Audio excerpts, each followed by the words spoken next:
नमस्कार, ABC channel में आपका स्वागत है। मैं हूं सचिन श्रीवास्तव और आप मेरे साथ देखेंगे आजमगढ़ से जुड़ी खबरें। आइए नजर डाल लेते हैं आज की खास खबरों पर।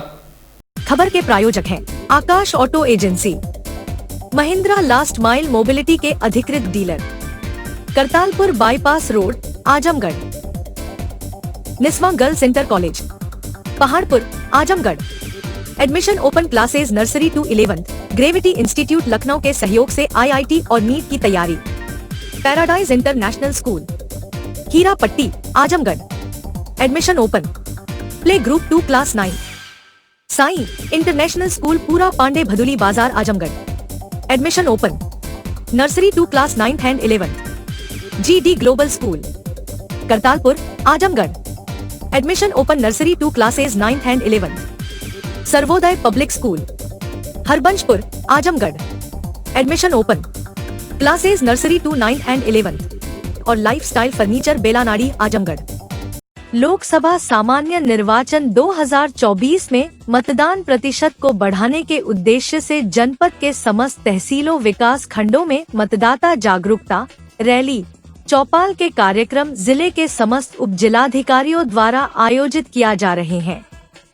ऐसे पोलिंग स्टेशन जहां पर पिछले निर्वाचन में वोटिंग 50% से कम रहा है, वहां पर विशेष फोकस करते हुए वोटिंग प्रतिशत बढ़ाने हेतु कार्यक्रम के माध्यम से लोगों से अपील किया जा रहा है। इसी क्रम में गुरुवार को लोकसभा क्षेत्र आजमगढ़ गोपालपुर विधानसभा के बूथ संख्या 289 प्राथमिक विद्यालय विंदवल व बूथ संख्या 292 प्राथमिक विद्यालय जयराजपुर के विधानसभा लोकसभा में सबसे कम मतदाता के दृष्टिगत चौपाल लगाकर मतदाताओं को अधिक से अधिक मतदान के लिए जागरूक किया गया।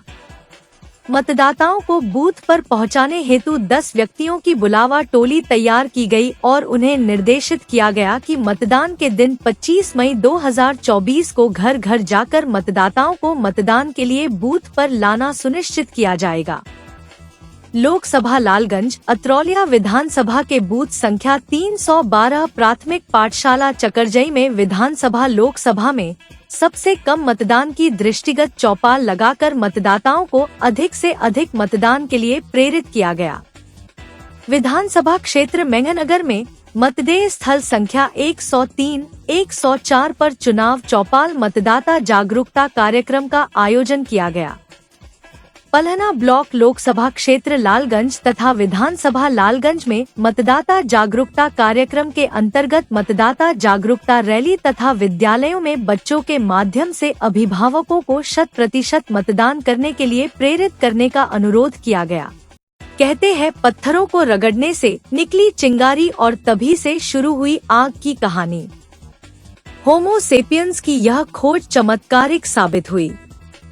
आग मानव की दोस्त बन गई और मानव सभ्यताओं के विकास के मार्ग को इस आग ने रोशन कर दिया। धीरे धीरे आग के रौद्र रूप से भी इंसान का पाला पड़ने लगा और वह थोड़ी सी भी लापरवाही होने पर सब कुछ जलाकर राख करने लगी। लिहाजा मनुष्य को यह मानना पड़ा कि आग अच्छी दोस्त है तो दुश्मन भी। जब तक हम सावधान हैं तब तक यह हमारी दोस्त है, जहां इसको लेकर हम लापरवाह व बेपरवाह हुए हमारी दुश्मन बनने में ये जरा भी देर नहीं करती। हर तरफ हर साल घटित होने वाले भीषण अग्निकांड इसके उदाहरण है, जिनमें ना जाने कितने घर जल गए, मानव पशु जल भून गए। आग के खौफनाक तबाही के मंजर देख दिल दहल उठे। बावजूद इसके अग्निकांडों में पीड़ितों के जानमाल बचाने व जानवरों की सुरक्षा के लिए आज तक हम सक्षम नहीं हो सके, पर्याप्त संसाधन नहीं जुटा पाए। लगता है जैसे व्यवस्थापक सभी सोचे बैठे हैं कि ये सब धुआं है, कोई आसमान थोड़ी है, लगेगी आग तो आएंगे घर कई जद में, यहाँ पे सिर्फ हमारा मकान थोड़ी है। खैर, बात जनपद की करे तो आग पर काबू पाने के लिए अग्निशमन विभाग में संसाधनों और कर्मचारियों का अभाव है। फायर स्टेशन पर कई पद रिक्त पड़े हुए हैं। सीमित संसाधनों के साथ विभाग आग की घटनाओं से निपट रहा है।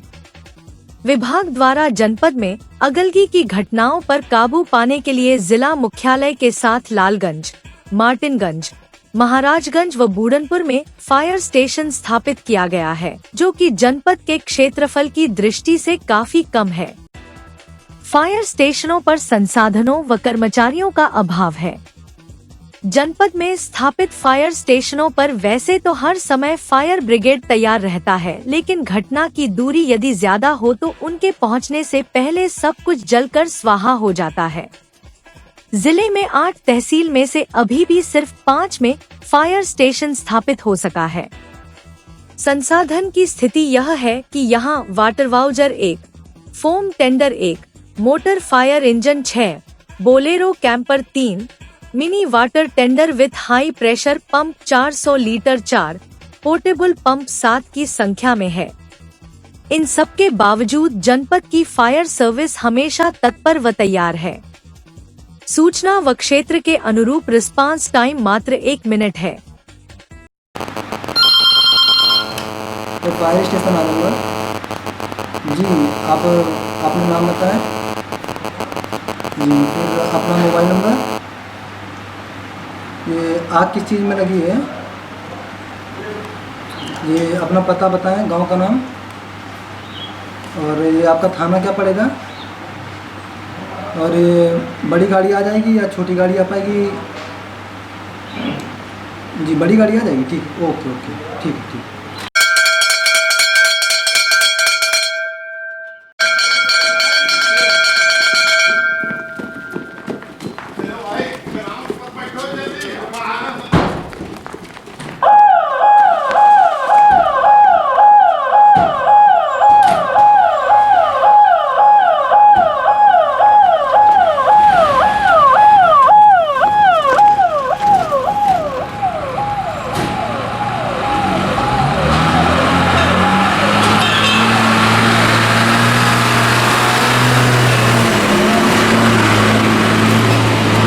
मुख्य अग्निशमन अधिकारी सत्येंद्र पांडेय का कहना है कि लोगों को जागरूक कर आग लगने की घटनाओं को रोका जा सकता है।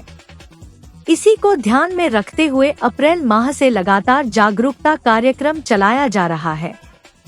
कार्यक्रम का मुख्य मकसद जिले में आग लगने की घटनाओं को रोकना है, जिससे धन हानि व जन हानि को रोका जा सके। मुख्य अग्निशमन अधिकारी का कहना है कि लगातार जिले के स्कूलों, कॉलेजों के साथ व्यावसायिक प्रतिष्ठानों में जागरूकता से संबंधित पंपलेट भी बांटे जा रहे हैं, जिससे लोग जागरूक हो सकें।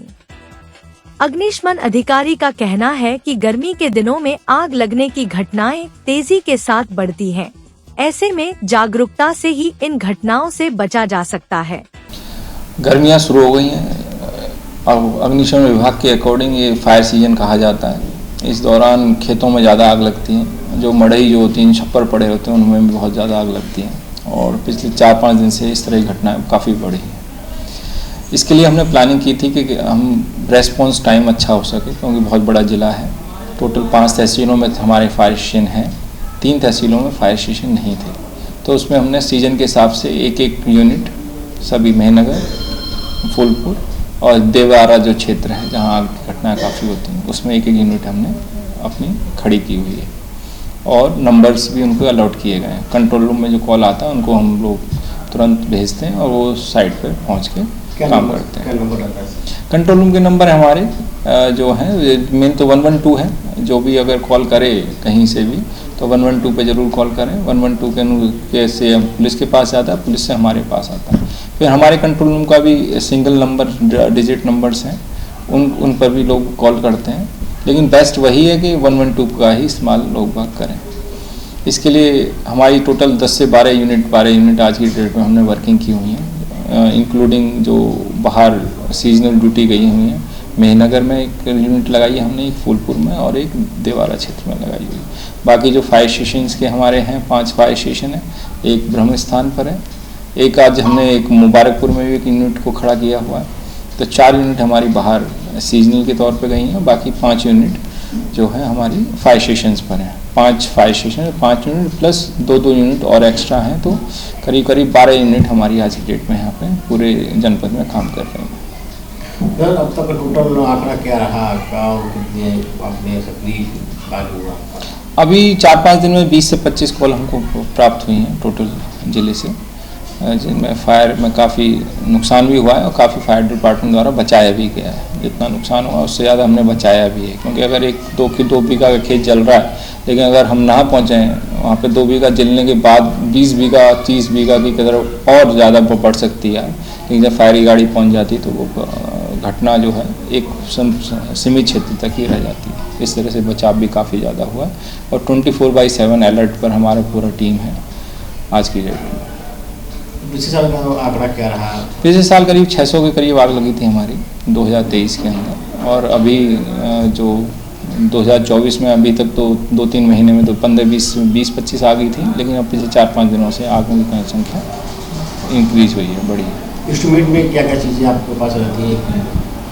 देखिए हमारे पास 2 तरह की गाड़ियाँ हैं। एक बड़ी गाड़ियाँ होती हैं जिनमें 2,500 से लीटर 5,000 लीटर का टैंक होता है पानी का। एक और 4-5 गाड़ी हमारे पास छोटी हैं जिनमें 450-500 लीटर टैंक होता है। वो हाई प्रेशर गाड़ियाँ हैं पानी का, जिसमें डिस्चार्ज कम है, लेकिन इस तरह की जो जंगल की आग है या खेतों की आग है उसमें काफ़ी इफेक्टिव होती हैं, उन्हें कहीं भी हम भेज सकते हैं। तो उन गाड़ियों का वो भी हमारे पास 5 गाड़ियाँ हैं। हर फायर स्टेशन को हमने एक गाड़ी अलॉट की हुई है, उसमें इस तरह की चीज़ें हैं। लेकिन मेरा यही सुझाव रहेगा पब्लिक से, उनको हमें बहुत ज़्यादा सहयोग चाहिए इस दौरान, क्योंकि जो आग की घटनाएँ हो रही हैं मेनली इलेक्ट्रिकल शॉर्ट सर्किट या ट्रांसफार्मर की वजह से हो रही हैं। और तीसरा जो कॉज आता है ये जो बीड़ी सिगरेट पी के फेंक देते हैं। और चौथा जो देखने में आ रहा है वो चूल्हे की आग। चूल्हे पे जैसे हवा चली है, चूल्हे पे खाना बन रहा है तो एकदम से चूल्हे की आग निकल के आसपास फैल जाती है। तो इसमें मैं ये कहूँगा कि थोड़ी सावधानी अगर बरतें हैं और जिस टाइम खाना बनाएं या जहाँ पे खेत खलियान है, जहाँ ट्रांसफार्मर, अगर 2-3 बाल्टी पानी और एक मग्गा भर के रखें तो जैसे ही स्टार्ट होगी आग तो आप अगर पानी अवेलेबल है तो तुरंत डाल के उसको आग को तुरंत बुझाया जा सकता है। तो छोटी छोटी सावधानी अगर हम रखें इस तरह की तो हम बिल्कुल बचा सकते हैं अपने नुकसान को काफ़ी हद तक। तो सूचना मिलने पर कितनी देर तक आपको विभाग तैयार होकर निकल देता है? देखिए हमारा जो टाइमिंग है फायर स्टेशंस का वो 52 सेकंड का है। 52 सेकंड में हमारी गाड़ी लग जाती है। चलिए जितना भी टाइम लग रहा है वो ऑन द रोड जो टाइम लगता है, लेकिन हमारा जो रेस्पॉन्स टाइम है वो 52 सेकंड में गाड़ी में स्टाफ को बैठ जाना है जो भी स्थल पे आग लगी। और जितना भी डिस्टेंस है, डिस्टेंस के अकॉर्डिंग फिर ट्रैफिक के अकॉर्डिंग फिर तो जो भी टाइम लग सकता है वो लगता है। कोरोना के लॉकडाउन की तरह अब गर्मी का लॉकडाउन बाजारों में दिखाई दे रहा है। भीषण गर्मी में लोग घरों से बाहर निकलने से बच रहे हैं। सूरज के इस तीखे तेवर और भीषण गर्मी के चलते लोग घरों में कैद रहने को मजबूर हो गए हैं। दोपहर में बाजारों में सन्नाटा पसरने लगा है। बाजार में बिल्कुल कर्फ्यू जैसा माहौल है। सूर्य देवता इन दिनों आग उगल रहे हैं। अप्रैल महीने की शुरुआत से पड़ रही भीषण गर्मी ने लोगों को बेहाल कर रखा है। घरों से निकलना भी मुश्किल हो गया है। पंखा और कूलर भी इस गर्मी में नाकाफी साबित हो रहे हैं। तेज धूप के कारण पूर्वाह्न बाद से सड़कों पर सन्नाटा छाने लग रहा है। राहत अभी आगे भी मिलती नजर नहीं आ रही। तापमान में लगातार बढ़ोतरी लोगों को बीमार कर रही है। सर्दी, खांसी, वायरल फीवर, सर दर्द, दस्त व उल्टी से पीड़ित मरीजों की संख्या अस्पताल में बढ़ने लगी है। पिछले 8 से 10 दिनों से पड़ रही भीषण गर्मी से लोगों का हाल बेहाल हो गया है। दिन निकलने के साथ ही सूरज की तेज किरणें पड़ने लगती हैं और सवेरे 10 बजे तक तो गर्मी पूरे चरम पर पहुंच जाती है। लोग आवश्यक काम के लिए ही बाहर निकल रहे। दिन भर यातायात से आबाद रहने वाली शहर की सड़कों पर दोपहर के समय सन्नाटा पसरा रहता है। बाजारों में भी दोपहर में कम और शाम को अधिक भीड़ नजर आ रही है। एक सप्ताह से गर्मी बढ़ती ही जा रही है। सूरज की तपन लोगों के लिए मुसीबत बन गई है। आलम यह है कि सुबह 9 बजे से शाम 4 बजे तक गर्मी से जीना दुश्वार हो रहा है। 10 बजे के बाद लोगों का घर से निकलना मुश्किल हो रहा है। बिना मुंह ढके बाहर निकलना खतरे से खाली नहीं है। जो घर से निकल रहे हैं वह भी सतुआ, जलजीरा, नींबूपानी, गन्ने के रस सहित अन्य शीतल पेय पदार्थों का सेवन कर खुद को तरोताजा रखने का प्रबंध कर रहे हैं। का जूस में अदरक पड़ता है, नींबू पड़ता है, पुदीना पड़ता है एक नंबर स्वाद आता है उससे। गर्मी क्या स्थिति है, क्या राहत गर्मी बढ़ रही है। हाँ, मिलती है? बहुत राहत मिलती है। 100% ग्लूकोज होता है ये, पीने में बहुत राहत मिलती है। हाँ, लग रहा है, भीड़ लग रहा है। हाँ, राह चलते लोग पी रहे हैं। सर अभी से गर्मी इतनी तेज़ होने लगी है कि लोगों की हालत पंचर होने लगा है। अभी स्थिति ख़राब चल रही है, अभी आगे तो बढ़ना ही है गर्मी। सर जैसे इस टाइम में जूस वूस पीने में ज़्यादा राहत मिलेगा। गन्ने का जूस हुआ, और भी जूस हुए, मौसमी जूस हुए, संतरे के जूस हुए, ये सब पीने के लिए इस टाइम ज़्यादा फ़ायदेमंद है गर्मी में। हाँ, लिक्विड चीज़ें पीने से जो फ़ायदे हो शरीर के लिए, जो ठंडा पहुँचाएँ शरीर को, वो सब ज़्यादा पीना चाहिए इस टाइम। गर्मी तो बहुत ज़्यादा पड़ रही है इस समय, और धूप में निकलना बहुत मुश्किल है, और यही गन्ना का जूस हम लोग रुक के पी रहे हैं गर्मी में। जी से आराम मिलता है? जी, बहुत आराम मिलता है उससे। क्या लिक्विड पी सकते हैं? अब लिक्विड का मतलब जैसे गन्ना का जूस हुआ, नींबू का पानी हुआ, और सत्तू हुआ, ये सब लेते हैं गर्मी में। और आगे क्या स्थिति है, धूप और बढ़ सकती है? मौसम तो इस समय बादल है, लेकिन हो सकता है आगे चल के धूप हो जाता। आप तो देखिए, नींबू पानी केवल जो है गर्मी में जो है चलेगा, उसके सिवाय कोई राहत नहीं है। नहीं तो नारियल पानी पीजिए, बस वही है। गर्मी क्या बहुत आगे क्या होगा? आगे जो है तो और भीषण जो है, इस हिसाब से तो लग रहा है कि जो है मई और जो है जून में तो जो है अपरंपार जो है गर्मी पड़ेगी। अच्छा, जैसे गन्ने का जूस पी रहा है और पेप्सी है, ये सब चीज़ों से नहीं देखिए, नहीं पेप्सी तो ना पिया। पेप्सी और जो गन्ना का जूस जो है, गन्ने के जूस से तो मानते हैं कि जो है थोड़ा बहुत जो है फायदेमंद है, राहत है, लेकिन पेप्सी के बारे में तो जो है हम नहीं कह सकते। बाकी सबकी अपनी अलग अलग राय है। हाँ, सबकी अपनी सोच। गन्ने जूस भी पिया, उसमें पानी मिलाकर। हाँ, बस लिक्विड, केवल लिक्विड ही सहारा है। अगर आपको स्वस्थ रहना है तो लिक्विड लेना है, लिक्विड से ही जो है आराम, आपको रिलैक्स जो है मिलेगा। तो बहुत अधिक है, बगैर से बाहर निकलना दुश्वार हो गया है।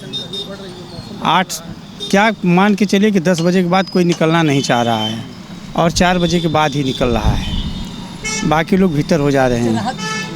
इससे राहत चने का सतुआ, दही अपने घर की अगर मिल जा रही है तो दही की लस्सी, नींबू पानी, आम आ रहा है, अगर आम की अमावट का पानी पिया जाए तो लू से काफ़ी राहत मिलेगी। पुदीना का पानी, मतलब जो भी देसी चीज़ है, लिक्विड वाली चीज़ें। हाँ, लिक्विड वाले, एकदम आराम मिलेगा। गर्मी देखिए ऐसा है कि जैसे मौसम में भी बहुत बदलाव आ रहा है, और आगे गर्मी की संभावना बहुत काफ़ी बढ़ने वाली है, और लू का असर है। देखिए पश्चिमी हवा चल रही है, गर्मी काफ़ी है, इससे मानव जीवन बड़ा प्रभावित होगा।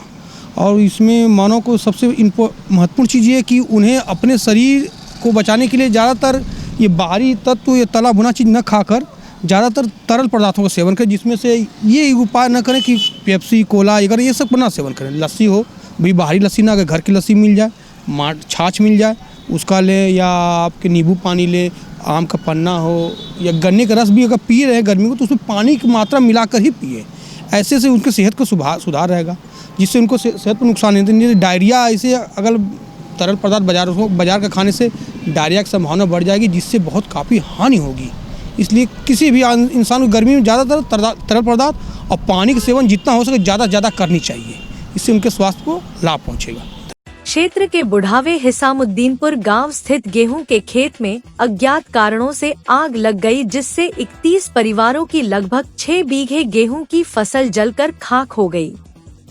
बताया गया है कि सड़क के पश्चिम तरफ खेत में अचानक से आग लग गई। आग की लपटों को देखकर गांव के लोग खेत की तरफ शोर मचाते हुए दौड़े और पास स्थित पोखरे से बाल्टी द्वारा पानी ले जाकर बुझाने का प्रयास करना शुरू किए। पछुआ हवाओं के चलते आग का प्रसार काफी तेज होता जा रहा था। शोर सुनकर आसपास के लोग काफी संख्या में मौके पर पहुंच गए और आगे बुझाने में जुट गए, किंतु आग पर काबू पाना काफी मुश्किल हो रहा था। तभी लपटों के मार्ग में पोखरे का भीटा व सड़क आ जाने के कारण उसकी गति कुछ धीमी हुई तो ग्रामीण आग बुझाने में कामयाब हो गए। जब तक फायर ब्रिगेड की गाड़ी मौके पर पहुंचती तब तक ग्रामीणों ने आग पर काबू पा लिया था। हालांकि रास्ते की समस्या के चलते फायर ब्रिगेड का घटनास्थल तक पहुंचना भी काफी मुश्किल हो गया था। घटना में कुल 31 लोगों की फसल जलकर बर्बाद हो गई। मौके पर पहुंचे क्षेत्रीय लेखपाल समरजीत यादव ने बताया कि आगजनी की इस घटना में कुल 31 लोगों की लगभग 6 बीघा गेहूं की फसल बर्बाद हुई है। शहर के मध्य अठवरिया मंदिर के प्रांगण में चल रहे श्रीमद् भागवत कथा के चौथे दिन भगवान श्री राम व भगवान कृष्ण का जन्मोत्सव बड़े ही धूमधाम मनाया गया, जिसकी जानकारी देते हुए अठवरिया परिवार से अमृत अग्रवाल एवं ओम अग्रवाल ने बताया कि चौथे दिन की कथा जन्मोत्सव हेतु सुबह से ही काफी रौनक व उत्साह का वातावरण रहा। पूरा पंडाल व प्रांगण गुब्बारों, टॉफी, खिलौने, बिस्कुट से सजाया गया था। भगवान के बालक रूप को देखते हुए खिलौने तथा अन्य मनमोहन सामानों से प्रांगण की रूपरेखा बदली नजर आ रही थी, मानो भगवान साक्षात रूप में प्रकट हुए हैं। श्रोतागण में महिलाओं में काफी उत्साह देखने को मिला। भगवान को रिझाने के लिए श्रद्धालुओं ने मनमोहन वस्त्र भी पहन रखे थे। कथा के चौथे दिन प्रांगण में जगह कम पड़ जाने के कारण लोग मैदान में खड़े होकर प्रभु श्री राम व भगवान कृष्ण के दर्शन को भक्त व्याकुल थे। आयोजकों द्वारा उत्तम व्यवस्था के कारण सभी श्रद्धालुओं को भगवान के दर्शन व आरती करने का सौभाग्य प्राप्त हुआ। चौथे दिन भी बाहर से आए कलाकारों द्वारा भगवान की विशेष झांकी तैयार की गई थी, जिसका भी लोगों ने खूब आनंद उठाया। उपस्थित लोगों में आनंद अग्रवाल, सुनील अग्रवाल, अतुल अग्रवाल, सीताराम अग्रवाल, अर्पित अग्रवाल, आशीष गोयल, मनीष गोयल, श्याम प्रकाश, नवनीत दास आदि सैकड़ों की संख्या में श्रद्धालु पहुँचे। लोग माया ने यशोदा जी को ऐसी निद्रा में सुला दिया, यशोदा जी को ये पता ही नहीं कि मेरे बालक हुआ है अथवा बालिका हुई है।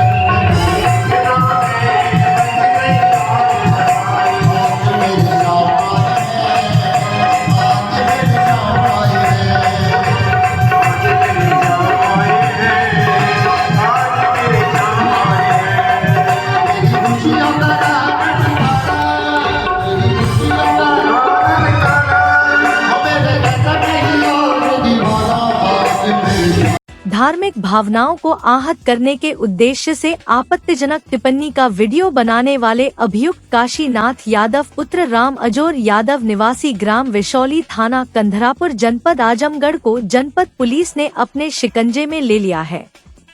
अभियुक्त द्वारा धार्मिक भावनाओं को आहत करने के उद्देश्य से आपत्तिजनक टिप्पणी का वीडियो बनाए जाने के संबंध में गुरुवार को प्रभारी निरीक्षक सुदेश कुमार सिंह में हमरा द्वारा मुकदमा उपरोक्त से संबंधित वांछित अभियुक्त काशीनाथ यादव पुत्र राम अजोर यादव निवासी ग्राम विशौली थाना कंधरापुर जनपद आजमगढ़ को जोल्हापुर मोड़ कस्बा कंधरापुर को गिरफ्तार कर हिरासत में लिया गया। पुलिस द्वारा अग्रिम कार्यवाही की जा रही है।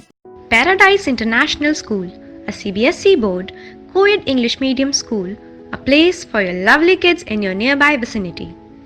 Paradise International School focuses on the overall development of a child, academically, psychologically, as well as physically. It focuses on sports activity to bring best out of every child by training their minds and body for competitive environment. Admission open for playgroup to class 9th CBSE board. Niswa girls college Paharpur Azamgarh के सबसे पुराने colleges में से एक है, जो 1938 से विज्ञान, वाणिज्य, कला के क्षेत्र में उत्कृष्ट शिक्षा प्रदान कर रहा है। इसने कक्षा 9वीं से 12वीं तक IIT और नीट की तैयारी के लिए ग्रेविटी इंस्टीट्यूट लखनऊ के साथ इंटीग्रेटेड कक्षाएं भी शुरू की हैं। कक्षा नर्सरी से 11वीं तक प्रवेश खुला है। उच्च अनुभव वाले शिक्षकों के साथ उत्कृष्ट शिक्षण पद्धति, पूर्ण सुसज्जित कंप्यूटर लैब, पुस्तकालय और विज्ञान प्रयोगशाला, 24/7 CCTV निगरानी, पावर बैकअप। न्यू एडमिशंस के लिए फॉर्म और प्रोस्पेक्टस अवेलेबल है, तो जल्दी करें। Sarvodaya public school near RTO office Harbanspur Azamgarh. affiliated to CBSE. Admissions open from classes nursery to 9 and 11. जहां है highly experienced faculty, advanced labs, magnificent library, huge playground with lush green campus, separate ground for pre-nursery, separate classes available for girls and boys. We also organize sports, music, smart classes, and many more facility available. Sai international school Pura Pande, निकट RTO office, Bhadli Bazar, Azamgarh. ICSE board new Delhi से मान्यता प्राप्त। प्रत्येक class में smart class की व्यवस्था, सुव्यवस्थित science और कंप्यूटर लैब्स, इंडोर और आउटडोर स्पोर्ट्स फैसिलिटीज, पूरे सिटी में वाहन की सुविधा। Admission open for new session nursery to class 9 and 11। Sai international school Pura Pande, निकट RTO office, Bhadli Bazar, Azamgarh.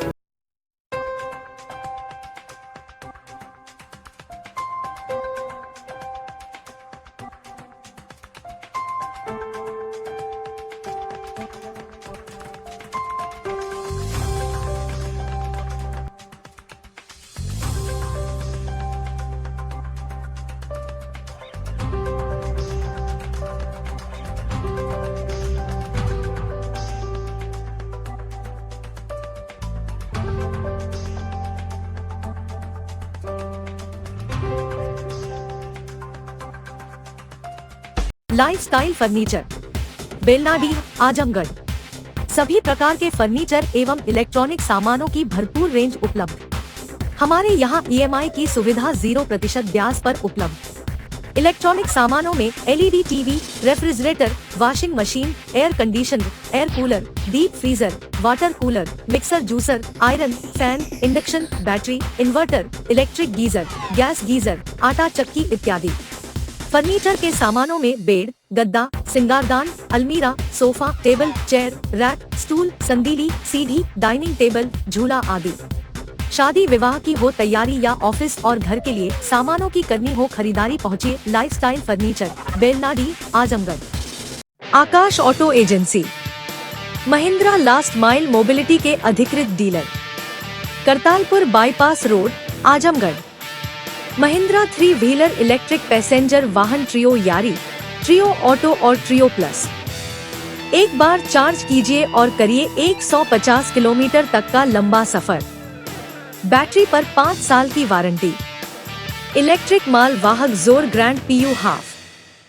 Acid battery में अल्फा सुपर और अल्फा कार्गो वाहन। डीजल माल वाहन महिंद्रा जीतो, डीजल 3 व्हीलर माल वाहन अल्फा प्लस लोडर।